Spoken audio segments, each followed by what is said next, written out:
Curtis Atkinson, I know there's things you can't talk about, but I do want to ask you about the events of yesterday as far as what happened with the accident, who was involved, and what are the conditions of those who were involved? Yeah, I mean, it was sort of your worst nightmare. We had 3 members of our men's volleyball team that were in the accident. 1 is deceased and 2 are in hospital with a lot of recovery ahead of them. Is there any update on their condition, the survivors?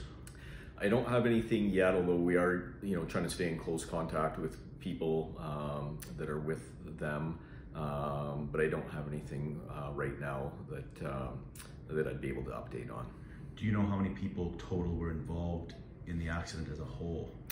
I don't. I just know that we had the 3 men's volleyball players who were unfortunately in the accident.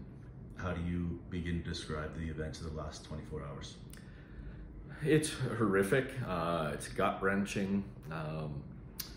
Our collective hearts are broken. To think about them and their families, their teammates, the broader community. Meeting with the teams over the last 18 hours, seeing the emotion from teammates, coaches, staff, it's devastating. You have been meeting with teams, you took initiative to do that.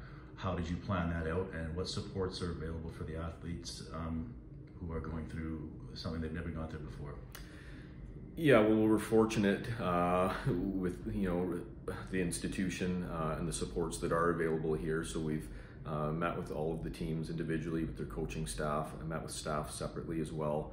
And the faculty of student development and senior administration on campus have been very supportive in making sure that all those meetings had counseling support available.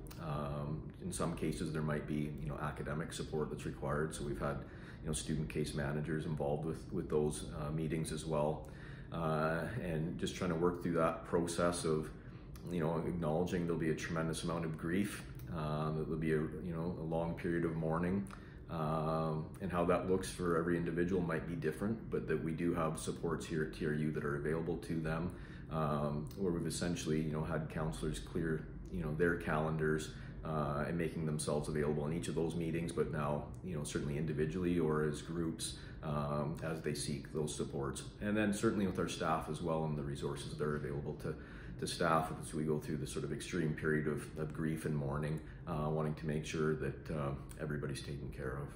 I don't know how it works, but I imagine some of the conversations fall on the program and maybe yourself with family members. How have those been?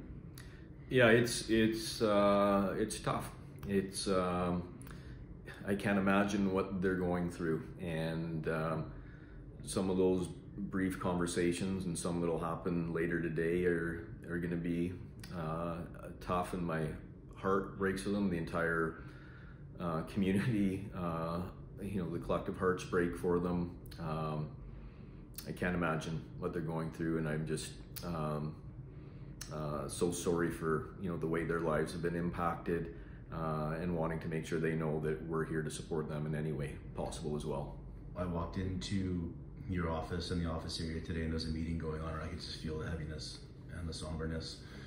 How much do you come together as a program and as a family in these moments?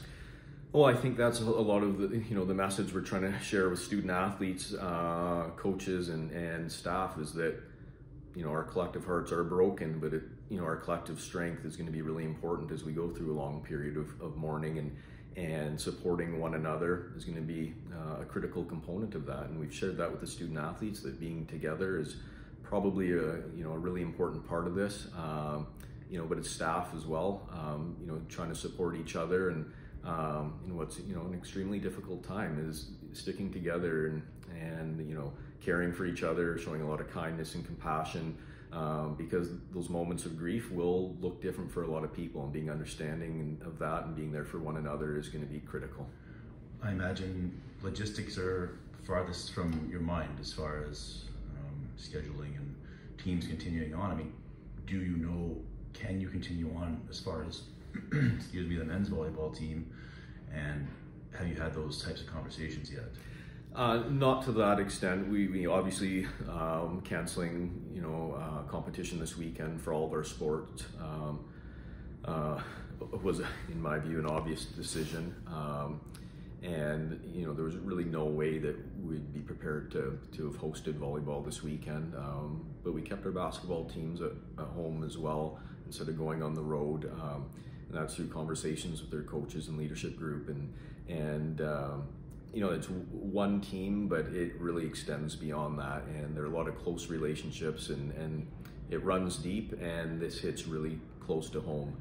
So we haven't talked about sort of long term around competition, but knowing that we're canceling competition this weekend and then going into a December break to hopefully support one another and recover will be our focus.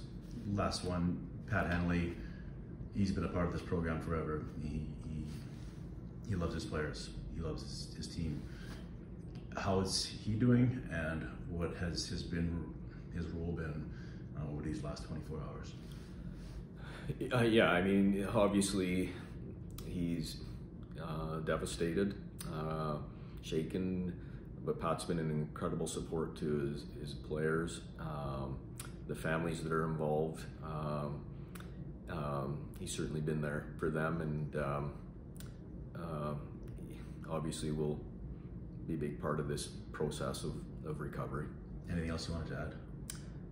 We appreciate the community support. There's been an outpouring of love and support, in the community, on campus, throughout our conference, and beyond nationally.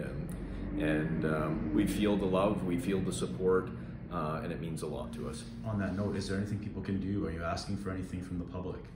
Not right now, but there might be more details to share in the coming days. Okay, thank you, Curtis. Thanks, Marty.